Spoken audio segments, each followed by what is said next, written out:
Mia Foster had exactly $10 left in the world. 10 wrinkled bills that represented the gap between feeding her daughter Lily tonight or waiting until her shift tomorrow at the diner. Christmas Eve in Chicago meant the city sparkled with lights she couldn't afford, wrapped in a joy she couldn't access, celebrating a season that felt like mockery when you were choosing between heat and food. The convenience store on South Side was nearly empty at 9 p.m. Mia clutched the bills, mentally calculating milk, bread, maybe some peanut butter. Lily had asked for hot chocolate. Just once. That warm, sweet comfort that every other kid in America got to have on Christmas Eve. The man ahead of her at the register looked like he'd stepped out of a different universe. Custom suit that probably cost more than Mia's annual rent. Black wool coat that screamed wealth. Dark hair perfectly styled. He was trying to pay for a single bottle of water, but the teenager behind the counter shook his head. Cash only. ATM's broken.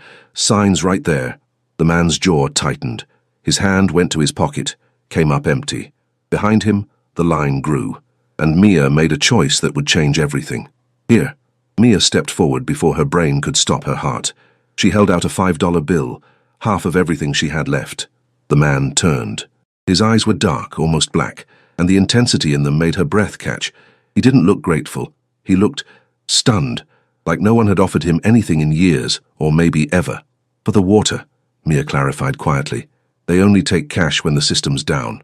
Up close, she could see the details her first glance had missed. A tattoo curled up the left side of his neck, something fierce and traditional, partially hidden by his collar. His suit fit him like a second skin. Everything about him screamed danger and power, but his eyes looked almost lost. "You're offering me money." His voice was low, with the faintest trace of an accent she couldn't quite place. Not quite American, but not foreign either. "It's just $5. Mia tried to smile, though anxiety coiled in her stomach. She didn't have $5 to give, but something about the moment felt important. "Merry Christmas." She pressed the bill into his hand before he could refuse, grabbed her milk and bread, hot chocolate would have to wait, and left before the reality of what she'd just done could catch up with her. The cold hit her like a fist.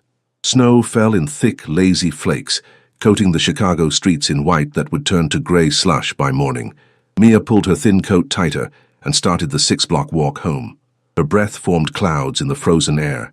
She didn't see the black Mercedes that pulled up behind her 2 blocks later. Didn't notice it, following at a careful distance all the way to her building. Inside her tiny studio apartment, Lily was curled up on the couch, wrapped in every blanket they owned. The heat had been spotty all week. Mia's neighbor, Mrs. Chen, sat in the kitchen chair, knitting. "Any trouble?" Mia asked softly. "She's an angel." Mrs. Chen stood, gathering her knitting. She pressed a small wrapped package into Mia's hands. "For Lily, just something small." Mia's throat tightened. "You didn't have to." "Hush. It's Christmas." The elderly woman patted her cheek. "You're a good mother. Things will get better." After Mrs. Chen left, Mia stood in her dark apartment and let herself feel the weight of it all. 2 jobs that barely covered rent. A daughter who deserved so much more. A future that felt like a closing door. She'd given away $5 they couldn't afford to lose. To a stranger. On the worst possible night. "Mama?" Lily's sleepy voice came from the couch. "Is it Christmas yet?" "Almost, baby." Mia crossed to her daughter, kissing her forehead. "How about we make some toast and tell stories until bedtime? Can we tell the one about the princess who saved herself? That's my favorite one." They were halfway through the story when the knock came. Mia froze. It was nearly 11. No one knocked this late. Her pulse hammered as she moved to the door, checking the pathetic excuse for a lock. "Who is it?" Silence. Then, someone returning a debt. The voice was cultured, calm, male, and something about it made recognition flicker in her memory. She opened the door with the chain still attached. 4 men in black suits stood in her hallway. And in the center, looking even more out of place against the peeling wallpaper and flickering fluorescent lights, was the man from the convenience store. "You," Mia breathed. His eyes found hers. In the dim light, she could see his face properly now. Sharp features, a scar along his jaw. The tattoo on his neck was a tiger, fierce and beautiful, rendered in traditional Korean style. Mia Foster. He said her name like he'd learned it recently, like he'd made it his business to know. "My name is Kang Dae Park. You helped me tonight. It was $5. Her voice came out steadier than she felt. Lily was behind her. She had to stay calm. "You didn't need to come here. I don't accept charity." He gestured, and one of his men stepped forward with bags. Shopping bags, expensive ones. And I pay my debts with interest. I don't want... Mama? Lily's small voice cut through the tension. She'd woken up, wrapped in blankets, peering around Mia's legs at the strangers. Who are they? Kangday's expression shifted. Something flickered across his face. Surprise, recognition, then something almost like pain. His eyes moved from Lily back to Mia, and understanding settled into his features. You gave me your last money. It wasn't a question. His jaw tightened. You have a child, and you gave a stranger your last money. Mia lifted her chin. It's Christmas. Everyone deserves kindness. Kindness. He repeated the word like it was foreign. Then he turned to his men. All of it. Inside. Now. Wait! Mia tried to protest, but they were already moving. Bags and boxes poured into her tiny apartment. Groceries, wrapped presents, a portable heater, more food than she'd seen in months. Kangday stepped closer, stopping just outside her threshold. The chain between them felt symbolic, a barrier between two completely different worlds. This isn't charity, Mia Foster. This is balance. His eyes held hers. You gave when you had nothing. That means something. To me, it means everything. I don't understand. You will. He reached into his coat and pulled out an envelope. Thick, heavy. He held it out. Take it. I can't. You can. You will. His voice dropped lower. Because tomorrow, I'm coming back, and we're going to talk about how you're going to let me help you. I don't need help. Mama's proud, Lily said suddenly, sagely from behind Mia's legs. Mrs. Chen says so. A ghost of a smile touched Kangday's mouth. Smart daughter. His eyes returned to Mia. Pride is survival, I understand that, but so is knowing when to accept an outstretched hand. He placed the envelope on top of the nearest box. Then he did something that shocked her. He bowed, slightly, a gesture of respect. Merry Christmas, Mia Foster. When I return tomorrow, I'll explain everything. For now, feed your daughter. Turn on the heat. Open those presents. He stepped back. You gave me something no one else in this city would have. The least I can do is make sure you and your daughter survive the winter. He turned to leave, then paused. Oh, and Mia, don't try to refuse. I don't take no for an answer. The dangerous edge returned to his voice. Especially not from someone who's already under my protection. Your protection? Mia's voice rose. I didn't ask. You became mine the moment you showed me kindness. His eyes were black fire. Whether you asked for it or not. Then he was gone, his men following like shadows, leaving Mia standing in her doorway with her mouth open and her heart racing. Lily tugged on her sleeve. Mama, can we open the presents now? Mia looked at the pile of bags and boxes filling her apartment, at the envelope that probably contained more money than she'd see in 6 months, at the doorway where a dangerous stranger had just claimed her as his. Yeah, baby, she whispered, closing the door with shaking hands. I think we can open the presents now. Mia didn't sleep. She sat on her couch, wrapped in the new blanket that had been in one of the bags, soft, expensive, warm, and stared at the envelope she'd finally opened at 2 a.m. $5,000. $5,000 for $5 given to a stranger. The math didn't make sense. Neither did the note inside, written in sharp, precise handwriting. This is the beginning, not charity. Investment. I'll explain tomorrow. KP investment in what? In her. That made even less sense. Lily had fallen asleep surrounded by new toys, wearing a winter coat that actually fit, her belly full of real food for the first time in weeks. That part, at least, Mia couldn't regret. Whatever else happened, her daughter had a good Christmas morning waiting. The knock came at exactly 10 a.m. Mia had prepared herself. She'd rehearsed what she'd say. Thank you, but no. Appreciate it, but can't accept more. Nice gesture, but goodbye. Every planned word died when she opened the door. Kangday Park stood there in dark jeans and a white button-down shirt, open at the collar, 4 buttons undone, revealing the full scope of his neck tattoo and a glimpse of more ink beneath. Casual, almost normal, except nothing about him was normal. Good morning. His eyes scanned her face. You didn't sleep. That's what happens when a stranger leaves $5,000 and cryptic notes. Mia crossed her arms. What do you want? To talk. May I come in? Lily's here. I know, I brought her something. He held up a bag from a bakery she recognized, the expensive one on Michigan Avenue that she'd never been able to afford. Hot chocolate and Christmas cookies, if that's acceptable. The mention of hot chocolate, the thing Lily had asked for, made Mia's chest tighten. How did you know? I pay attention. He waited, patient. 5 minutes, that's all I'm asking. Against her better judgment, Mia stepped aside. He moved through her apartment with careful awareness, his eyes taking in everything, the peeling paint, the space heater now running, the modest furniture, Lily asleep among her new toys. Something in his expression softened. She looks peaceful. She is. For the first time in months. Mia stayed near the door, maintaining distance. Thank you for that, but I can't accept more. Whatever you think I did, you saved my life. The word stopped her cold. Kangdae turned to face her fully. In the morning light, she could see details she'd missed. The tiredness around his eyes, the tension in his shoulders, the way he held himself like a man expecting attack. I don't understand. I was being followed last night. 2 men from a rival organization. They'd been tracking me for 3 days, waiting for the right moment. He spoke calmly, like discussing the weather. I ducked into that convenience store, left my wallet in the car deliberately. I needed them to think I was vulnerable, distracted. I needed them to make their move. Mia's stomach dropped. And you complicated things. Beautifully. His mouth curved. They saw you help me. Saw me accept money from a woman who clearly needed it more. It threw them off, made them hesitate. In that hesitation, my men got into position. He paused.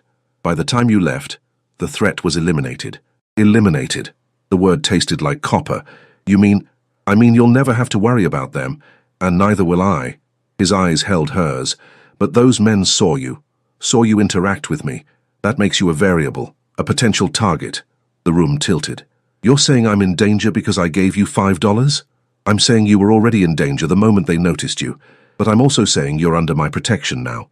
That's not negotiable. He stepped closer. I take care of what's mine, Mia, and whether you like it or not, you became mine last night. I'm not anyone's.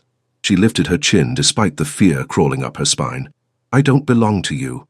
No, he agreed quietly. You belong to yourself, but you're under my protection. There's a difference. He pulled out a phone, sleek, new.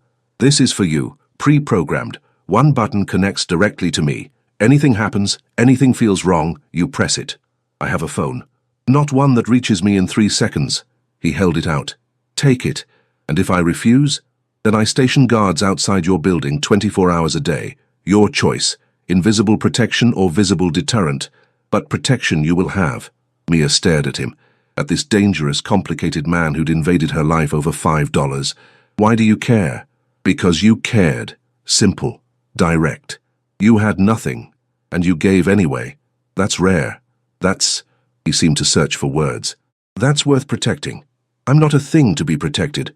No, you're a woman with strength, and a daughter to feed and pride that won't let you accept help even when you're drowning. His eyes softened. I know what that's like. I grew up in poverty, Mia. Southside, different neighborhood than this, but same struggle. I know what it means to have nothing. To give anyway. He paused. I also know what it means to have power, and use it wrong. Let me use it right. Let me help. By throwing money at me. By offering employment. That stopped her. What? I own businesses, legitimate ones, restaurants, nightclubs, real estate, all needing management, organization, oversight. You work 2 jobs barely making rent. Come work 1 job, for me, and make enough to actually live. He held up a hand before she could protest. This isn't charity. I need someone I can trust. Someone who isn't already part of my world. Someone who sees me as human, not as a monster or a meal ticket. You mean someone naive enough not to ask questions.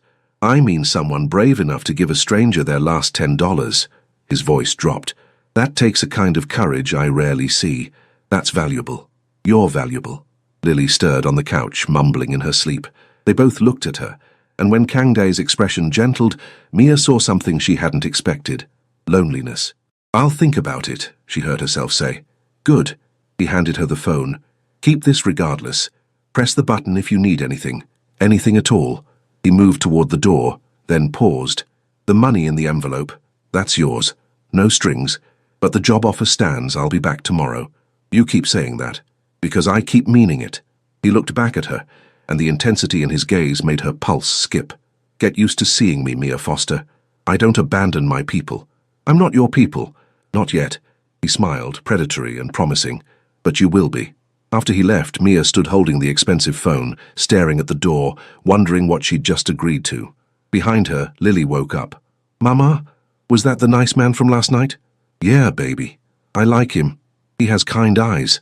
Mia thought about the tiger tattoo, The casual mention of eliminated threats, the dangerous promise in his voice. Kind wasn't the word she'd use, but neither was evil.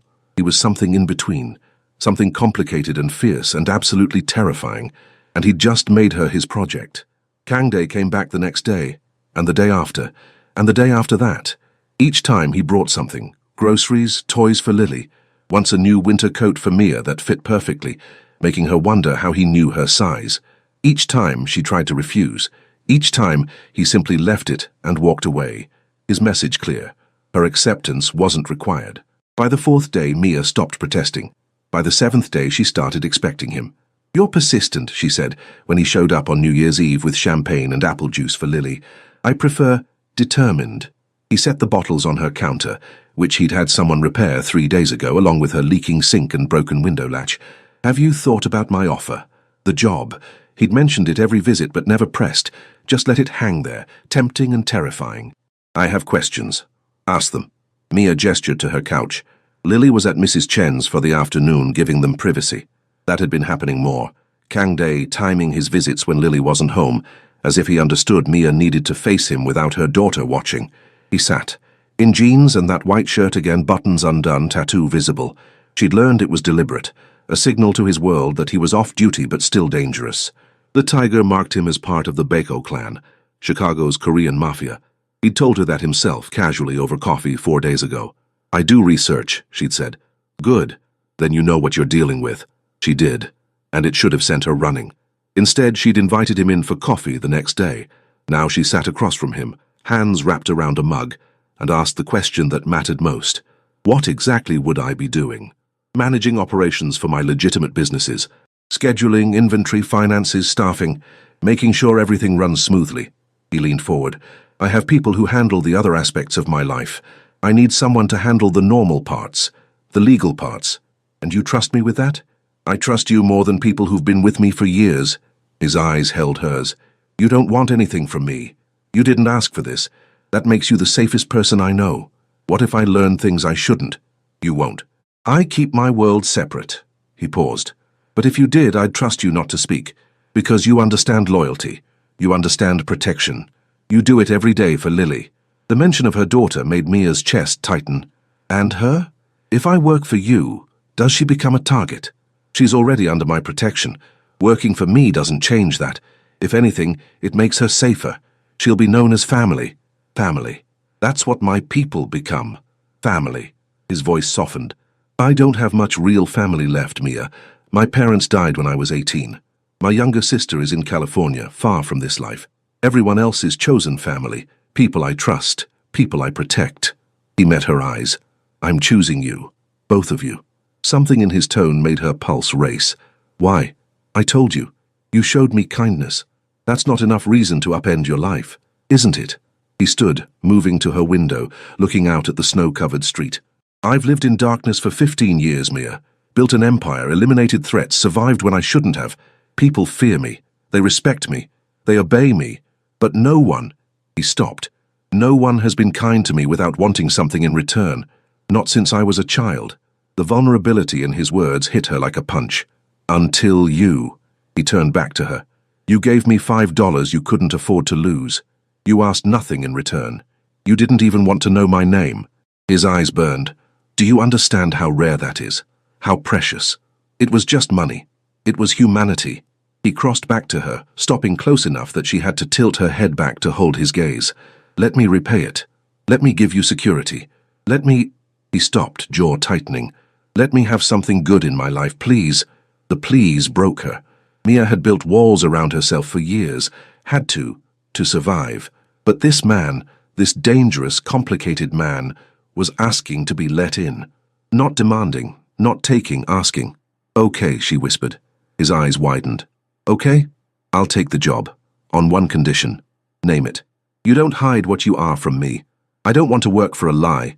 If I'm in your world, I need to know what that means. Really know." Something like respect flickered across his face. "You want the truth. Always. Even if it's ugly? Especially then." Kang Day studied her for a long moment. Then he nodded. "The truth. I run the Baeko clan. We control territory from Southside to the Gold Coast. We handle protection, imports, investments, some legal, some not. I've killed men who threatened my family. I'll kill more if I have to.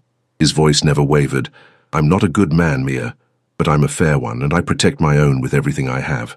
And if someone threatens me or Lily, then they'll learn why people fear my name. No hesitation, pure, deadly promise. I don't make threats. I eliminate problems. She should be terrified. Instead, she felt safe. When do I start? Next Monday. I'll have someone pick you up at 9. He pulled out a card. This has your salary and benefits listed. Non-negotiable. Mia looked at the number and nearly dropped the card. This is fair pay for the work you'll be doing. He turned to leave, then paused at the door. Mia, thank you for trusting me. I'm not sure I do yet. Good. He smiled. Genuine this time, transforming his face. Trust should be earned. I'll earn yours. After he left, Mia sat with the contract, her new phone, and the realization that her life had just changed completely. Mrs. Chen knocked 10 minutes later, bringing Lily back. That man was here again, the elderly woman said, eyes twinkling. The handsome one with the tiger. How did you... I may be old, but I'm not blind. He's dangerous, that one. She patted Mia's hand. But he looks at you like you're precious. Like you matter. That's rare, child. Don't waste it. Lily ran past them to her new toys, chattering about her afternoon. Mia watched her daughter, happy, healthy, safe, and thought about the man who'd made that possible. Dangerous, yes. Complicated, absolutely. But also kind in a way that didn't fit his world, and she'd just agreed to become part of that world. God help her. The first 2 weeks working for Kang Dai felt surreal. A driver picked Mia up every morning, always punctual, always professional. They'd take her to a restaurant in the Gold Coast district, an upscale Korean fusion place called Baeko, which she'd learned meant white tiger in Korean. Fitting. Her office was nicer than anywhere she'd ever worked. Computer, proper desk, coffee that didn't taste like despair. Her job was exactly what Kang Dae had described. Managing schedules, reviewing inventory, coordinating with suppliers. Normal work. Except her boss was a crime lord, and he visited her office every single day. Numbers look good, Kang Dae said on Wednesday of her 3rd week, leaning against her doorframe. White shirt, 3 buttons undone today. She'd started noticing these details against her will. You've increased efficiency by 15%. The previous system was chaos. Mia didn't look up from her spreadsheet. If she looked at him, she'd notice things, like how his jaw tensed when he was stressed, or how his eyes softened when he talked about his sister, or how he smelled like sandalwood and something darker, something that made her pulse skip. Controlled chaos. There's a difference. Not really. He laughed, a sound she'd been hearing more of lately.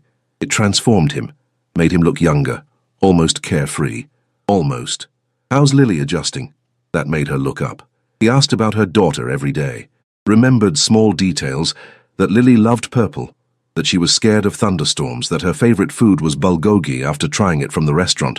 She's good. The new daycare is amazing. Thank you for... Don't. He pushed off the doorframe, entering her office. Stop thanking me for things that should be basic. Quality childcare isn't a favor. It's a necessity. Not everyone sees it that way. I'm not everyone. He stopped at her desk. You worked yourself to exhaustion for her. Let me make that easier. Why do you care so much? The question came out before she could stop it. They'd been dancing around this for weeks. The tension, the attention, the way he found excuses to be near her. Kang Dae's expression shifted. You want the truth? Always. Because I've never met anyone like you. He leaned against her desk, close enough that she could see gold flecks in his dark eyes. You're fierce and proud, and you love your daughter with everything you have. You work harder than anyone I know. You don't fear me, even though you probably should. He paused. And you're beautiful. So beautiful it hurts to look at you sometimes. Mia's breath caught. Kang Dae, I know it's not appropriate. I know I shouldn't feel this way about an employee. His jaw tightened. But I can't help it. From that first night, when you gave me everything you had without asking anything in return, you got under my skin. And I don't want you out. This is complicated. Everything about me is complicated. He pushed off her desk, creating distance. I'm not asking for anything. I just needed you to know. I'm not good at hiding what I feel. Not with you. Before Mia could respond, his phone buzzed. His expression darkened as he read the message. I have to go. Problem across town. He moved to the door, then looked back. Be safe. Call me if anything feels off. I'm in your restaurant. What could happen? Humor me. After he left, Mia sat in silence, her heart hammering, his words echoing. Beautiful. So beautiful it hurts to look at you sometimes. She shouldn't feel this way. Shouldn't let his attention warm her. Shouldn't notice how safe she felt when he was near. But she did. God help her, she did. The call came at 8 p.m. while Mia was giving Lily a bath. An unknown number. She almost didn't answer, but something made her pick up. Mia Foster. A woman's voice. Cultured. Cold. Who is this? Someone who wants to warn you. Kangdae Park is using you. Whatever he's told you, whatever promises he's made, they're lies. He's a killer. A monster. And you're just his latest pet. Mia's stomach dropped. How did you get this number? I have access to everything, including information about your daughter. Lily, right? 5 years old. Attends Little Stars daycare on Wabash. A pause. Pretty girl. Be a shame if something happened to her. Terror, pure and cold, flooded Mia's system. If you touch her, I won't, not if you're smart. The voice hardened. Walk away from Kangdae. Quit your job. Disappear. He'll forget you in a week. But if you stay, well, his enemies have long memories, and little girls make excellent leverage. The line went dead. Mia stood frozen, phone clutched in her shaking hand. Then she grabbed the phone Kangdae had given her and pressed the emergency button. He answered on the first ring. Mia, what's wrong? Someone called, threatened Lily. Her voice cracked. They know where she goes to daycare. They said, where are you? Home. She's here. We're safe, but lock your door. Don't open it for anyone but me. I'm 10 minutes away. Kangdae, I'm scared. I know. I'm going to fix this. His voice was pure steel. No one threatens what's mine. No one. He made it in 7 minutes. Mia heard his voice through the door. Sharp commands to whoever accompanied him before his knock. It's me, open up. She did, and he swept in with 3 men, his eyes immediately finding hers. You're okay. Lily's okay. Not questions. Statements, like he needed to confirm reality. For now. For always. He turned to his men. 2 on the door. 1 in the lobby. No one gets up here without my clearance. They left without argument. Then Kangdae turned to her, and the fury in his eyes made her step back. But he caught her gently, his hands on her shoulders. I'm not angry at you. I'm angry at whoever made you afraid. His thumbs brushed her collarbone, the touch gentle despite his rage. Tell me everything. She did, repeating every word. His expression grew darker with each detail. I know who this is. His voice was lethal. A rival family. They've been testing boundaries for months. This crosses every line. What are you going to do? Handle it. He cupped her face, forcing her to meet his eyes. I told you, you're under my protection. That means anyone who threatens you answers to me. And I don't show mercy to people who target children. I don't want you to kill someone because of me. I'm not doing it because of you. I'm doing it because they broke rules. Because they threatened an innocent child. Because they need to learn what happens when they touch what's mine. His eyes burned. You are mine, Mia. Lily is mine. And I protect my family with everything I have. We're not... Yes, you are. He pulled her closer, his forehead resting against hers. You've been mine since that first night.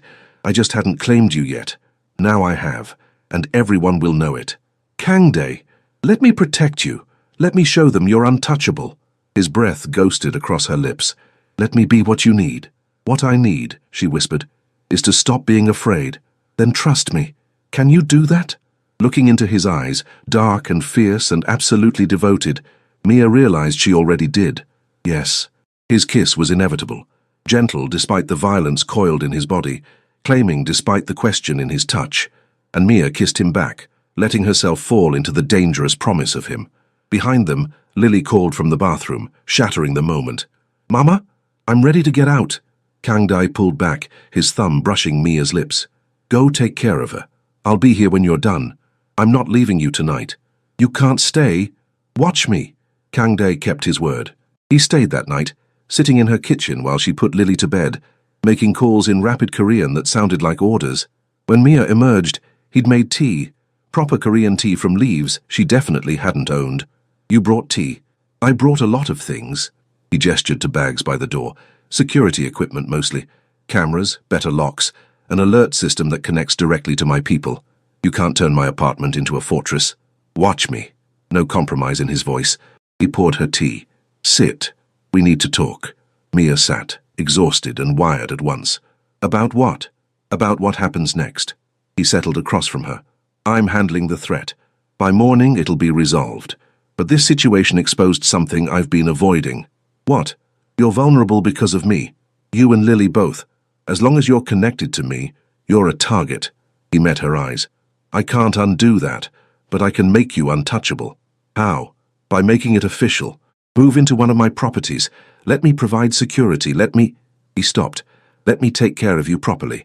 Not as an employee, as family. Kangde, we can't. I'm not asking you to marry me. Not yet. His eyes glinted. I'm asking you to let me protect you the way I should have from the beginning. Publicly, obviously. So everyone knows harming you means war with me.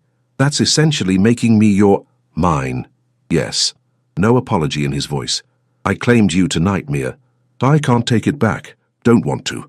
The question is whether you'll accept it. She should refuse, should run, should protect herself and Lily from this dangerous world. But when had running ever made her safe? What would that look like, realistically? You move into a secure building I own. Penthouse level, guarded entrance. You keep your job or don't. Your choice. Lily goes to a private school with security. My people watch over you both, but from a distance. You live your life, but you do it under my protection. He leaned forward. And yes, people will assume we're together. Let them. It makes you safer. And are we? Together. Do you want to be? The question hung between them, heavy with possibility. Mia thought about the past 3 weeks. How he'd shown up every day. How he'd remembered Lily's favorite color. How he'd looked at her like she mattered. How he'd kissed her like she was precious. How she'd felt safer with him than she'd ever felt alone. I don't know what I want, she admitted. Everything's happening so fast. Then we take it slow. You move into a safe place. We keep working together. We see where this goes. His voice softened. I'm not demanding anything, Mia. I'm offering protection, security, a chance to stop struggling. And maybe, if you want it, something more. Why me? Really? He was quiet for a long moment. My parents came to America with nothing. My father worked 3 jobs. My mother cleaned houses. We lived in a neighborhood like this one, maybe worse. I watched them kill themselves trying to survive. His jaw tightened. When they died in a car accident, too tired, too overworked to notice the light, I was 18. I had a 12-year-old sister to raise and no legal way to do it. Mia's chest ached. So you turned to the only people offering help, the Bayako clan. They took me in, trained me, used me. I was good at it. The violence, the strategy, the ruthlessness. He met her eyes. I built an empire on blood. Sent my sister away so she'd never see what I became. I'm not proud of it, but I survived. And I made sure she'd never struggle like our parents did. You protected her, the only way I knew how. He reached across the table, his hand covering hers. Then you came along. You, with your daughter, and your pride, and your kindness. And I saw my mother in you. That same strength, that same exhaustion, that same determination to give your child better. His thumb stroked her knuckles. I couldn't save my parents, but I can save you. Let me. Tears pricked Mia's eyes. That's not why you should want someone. No, but it's why I noticed you. He squeezed her hand. I stayed because you're incredible, because you challenge me, because you kiss me like I'm worth something beyond my power and money. Because Lily laughs at my terrible jokes, and you roll your eyes at my stubbornness, and everything about you both makes me want to be better than I am. I'm a killer, Mia. Let's not pretend otherwise. No flinching from truth. But with you, I remember I'm also human. That's worth everything to me. The weight of his words settled over her.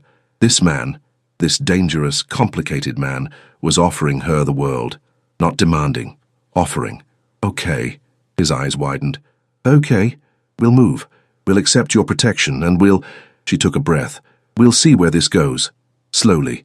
Slowly, he agreed, though the heat in his eyes promised nothing about him was slow. But Kangde, if you hurt Lily, I'll hand you the knife. No hesitation. She's a child. An innocent. I'd die before I let harm touch her. Good. Mia squeezed his hand. Then we have a deal. He stood, pulling her up with him. I should go. Let you sleep. My men will stay outside tonight. Or you could stay. The words surprised them both. Mia, on the couch, she clarified quickly. I don't want to be alone tonight. Understanding softened his features. Then I'll stay, for as long as you need. He did, settling on her worn couch with a blanket, keeping watch while she slept. When Lily woke from a nightmare at 3 a.m., he was there, helping Mia comfort her, his voice gentle as he told her a story about a tiger who protected a princess. In the morning, Mia woke to find him in her kitchen, making breakfast. Eggs, rice, kimchi, Korean comfort food that smelled like home. "You cook," she said, surprised. "My mother taught me. Said a man who can't feed himself is helpless." He plated food. "Sit, eat. Then we'll talk about apartments." Lily wandered in, rubbing her eyes. She saw Kangdae and smiled. "Did you stay all night?" "I did. Kept the monsters away." "Good." She climbed into a chair. "Mama needs someone to keep monsters away." Kangdae's eyes met Mia's over Lily's head. "She does, and I'm volunteering for the job." "Forever?" Lily asked innocently. "Forever," he agreed. And looking at them, this dangerous man and her precious daughter, eating breakfast together in her tiny kitchen, Mia thought maybe, just maybe, forever didn't sound so impossible after all. 6 months later, Mia stood in the penthouse apartment overlooking Chicago's Gold Coast, watching snow fall over the city. Behind her, Lily's laughter echoed from the bedroom she decorated in purple and silver, her princess room, as Kangdae called it. "You're thinking too hard." His arms wrapped around her waist, pulling her back against his chest. His chin rested on her shoulder. "I can hear it from here. Just remembering Christmas last year. How different everything was. Better or worse? Different." She turned in his arms. Terrifying and wonderful and completely insane. "Insane I can work with." He kissed her forehead. "Speaking of insane, my sister's flying in tomorrow. She wants to meet you both properly." "Your sister who doesn't know about..." "She knows what I do. She just chooses to focus on what I am to her. Her brother." His eyes softened. "Like you do." Mia cupped his face, thumb tracing the tiger tattoo on his neck. She'd learned every line of it now, learned what it meant. Not just power, but protection, family, loyalty. "I love you," she said simply. His breath caught. They'd been dancing around the words for weeks, both afraid to say them first. "I love you too, both of you." He pulled her closer. "My family." "Mama! Kangdae, it's snowing!" Lily's excited call broke the moment. She ran in, grabbing their hands. "Can we go outside? Please?" They looked at each other and laughed. "Yeah, baby," Mia said. "We can go outside." Later, standing in the snow with her daughter and the man who'd become theirs, Mia thought about that Christmas Eve, about $10 that changed everything, about how sometimes the best miracles arrive in limousines driven by tigers, and how love, real love, was worth every risk,